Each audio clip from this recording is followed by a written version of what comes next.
Hello, nice to see you on my channel, Hearts and Shadows. Enjoy watching. My name is Nathaniel. When I finalized my divorce, even though I saw it coming in bits and pieces over the past year, nothing prepared me for the silence that followed when it actually happened. The night after the divorce was finalized, I checked into a cheap motel. While I stood at the front desk waiting for my key, the receptionist looked at me, and what she said changed how I saw everything I had experienced in the past years. I remember the day my wife told me she was leaving the marriage. It was a quiet Wednesday, and I had just come back from work, tired, expecting the usual silence we'd been living in for months.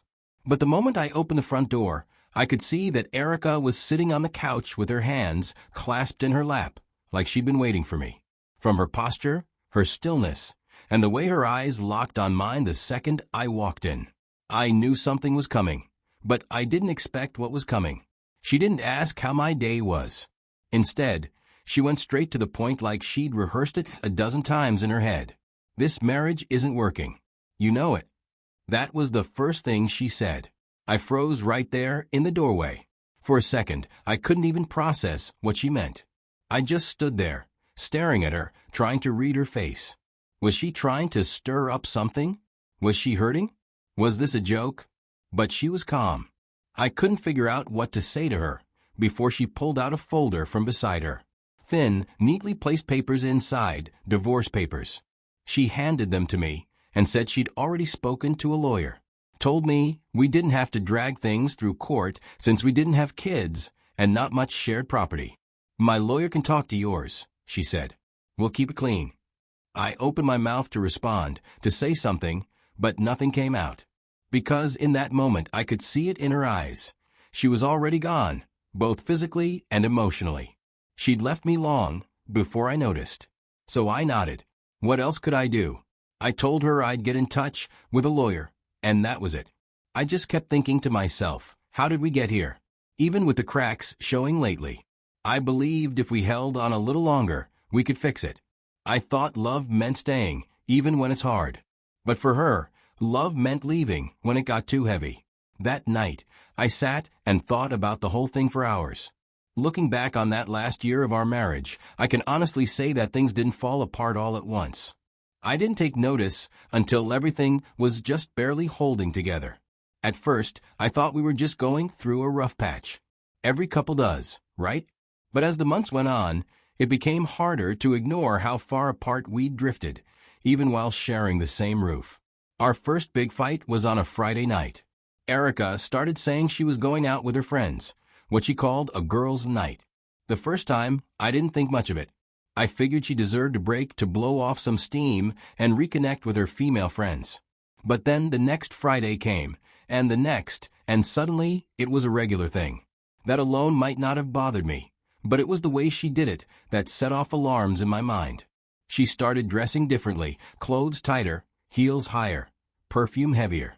Then she started coming home drunk. And when I tried to talk to her about it, she brushed me off like I was being dramatic. The third Friday she did it, I couldn't hold it in anymore. I told her plain and clear, if you walk out that door like this again, don't bother calling yourself my wife. I was trying to protect what was left of us. But she didn't see it that way. She snapped at me like I was the problem, called me a loser, told me if I put half as much energy into making more money as I did into telling her what to wear or when to come home, maybe we wouldn't be living an average life. That was the first time I'd ever heard her talk to me like that. And honestly, it crushed me. After that fight, she stopped going out on Fridays. But that didn't mean things got better. If anything, they got worse. The air in the house changed. She started nitpicking everything. Everything I did seemed to annoy her. She barely looked at me. And when she did, it was with this quiet resentment, like I was the reason her life wasn't what she imagined it would be. She made sure I knew, over and over again, that she didn't sign up for average. That word started haunting me. She claimed the life we lived was average, as if being steady, consistent, loyal meant I had failed. The strange thing is, she had always been okay with our life before. We weren't rich, but we were comfortable and paid our bills. I didn't understand what changed. Or maybe I just didn't want to. By the time she handed me those divorce papers, we had already been sleeping in the same bed like strangers. No conversations that went beyond pass the salt or what time's your appointment. And intimacy? I tried. I really did. But every time I reached for her, she pulled away like I was a stranger begging for something she had no intention of giving. So yeah, it wasn't one big thing. It was a long, slow unraveling. And by the end, the only thing we really shared anymore was the silence. In the days after Erica told me she wanted a divorce, everything moved fast, but at the same time, it all felt slow. I got in touch with my lawyer, even though a part of me still hoped she'd change her mind. She didn't. She was calm, steady, and clear every time we spoke. It was like she'd rehearsed her lines, already living in the aftermath while I was still trying to catch my breath. When negotiations began, she said she wasn't after my assets, wasn't trying to make things messy. But then, she made it clear she wanted to keep the house. Said she loved it, said it felt like home.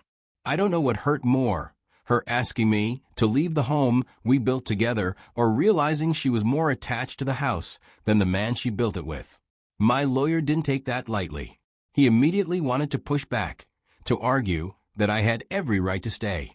He said we could file for an equal split or even force a sale. But I just sat there, staring at the floor, thinking, what's the point? I couldn't fight for a home that no longer felt like mine. Every room already felt empty, even when we were still living under the same roof. I told my lawyer not to argue. Let her have the apartment. If she was done with the marriage, then dragging out who got what would just be dragging myself through more pain. I wanted peace. In the end, she kept the apartment. I took the car and the investments I had set up over the years. That was enough for me.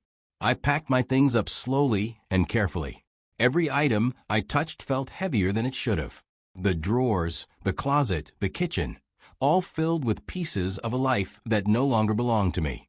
I boxed up what I needed, donated some things, and locked the rest away in a storage unit. I didn't call my friends to help. I didn't want to hear the pity in their voices or explain things over and over. I was already tired. I decided I'd stay in a cheap motel for a little while, just until I could sort out a proper apartment. I just needed somewhere quiet, somewhere to sit with my thoughts without feeling like I was in someone else's story.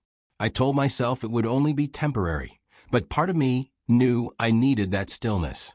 I needed to be alone, not lonely. There's a difference. The night I arrived at the motel, I just wanted a key, a bed, and a place where no one knew my name. I remember pulling into the motel's parking lot with my trunk full of boxes and my heart heavier than it had ever been. Inside the motel lobby, it was quiet. The lighting was dim, and the air smelled faintly of old pine-scented cleaner and coffee. The receptionist looked to be in her early 30s with a calm presence and soft voice. She glanced up as I stepped in, took one look at my face, and didn't push. Instead, while searching for a key to an available room, she simply asked, "Rough day?" I gave a weak nod. "Finalized my divorce today."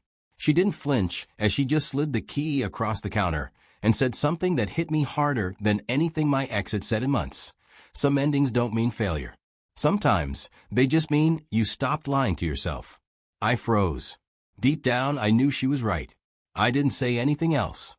Just nodded, took the key, and walked off to my room. But those words followed me. As I dropped my bags, lay on that stiff mattress, and stared at the ceiling. I kept thinking, was I lying to myself all along? Pretending things weren't as broken as they were? Hoping she'd come back to who she used to be, when maybe even she didn't know who that was anymore. Over the next 2 weeks, I stayed in that motel. The receptionist never pried. She just said good morning when I passed by. Gave me an extra cup of coffee once or twice. One evening, when I was sitting outside on one of those cheap metal benches, she joined me. By the time I finally found an apartment and moved out, the receptionist and I had built something steady. Not a romance. Not yet. Just a kind of understanding. She'd come by my place sometimes, usually on a Sunday, and sit on the porch with me in silence. After the noise my marriage ended in, silence became a strange kind of healing. It's easy to catch feelings for someone new when you've come out of a long, cold relationship. The warmth feels like sunlight after a long winter, and you want to run toward it. But I remind myself to take things slow, to breathe, to appreciate someone without rushing to label them. The receptionist is someone I respect because she showed me kindness without knowing a thing about me. And that's why I don't force it. Not with her. Not with myself. Some endings, like she said, really don't mean failure. Sometimes they're just the start of being honest. Almost a year after the divorce, I found out the truth. And let me tell you, nothing hits quite like realizing the person you once built your whole life around had already walked out of the marriage before even telling you. It just took her body a little longer to catch up. I wasn't looking for answers anymore. I had accepted what happened. I was already in a better place. But the truth has a way of finding you when you least expect it. It came through a mutual friend during a conversation over lunch. That's when I learned Erica had been seeing someone else even before she served me the divorce papers. All those girls' nights? They weren't just drinks and gossip with friends. She was with him. She'd already checked out of the marriage and was trying to line up her next chapter, like I was some draft she could delete when the story got boring. Apparently, she thought this new guy was going to sweep her off her feet, marry her, give her that more exciting life she kept accusing me of not being able to provide. But things didn't go the way she imagined. From what I heard, he didn't take her seriously once the divorce was final. He strung her along for a while, made promises he never intended to keep, and when she started pushing for something more permanent, like marriage, he backed away. They fought a lot. Eventually, they broke up. It didn't end with the fairy tale she was chasing. It ended the way people do when they build something on lies. She never reached out to reconnect or express regret. And, to be honest, even if she had, it wouldn't have mattered. I wouldn't have opened that door again. I had already gone to therapy. I had unpacked everything. My pain, my silence, my guilt, even the way I let things slide, thinking love would fix it all. I had to sit with my mistakes and hers and figure out who I was without her voice in my ear. To be honest, after the divorce, it felt like I was walking around with a hole in my heart. Everything hurt. Every thought was loud. Every silence was louder.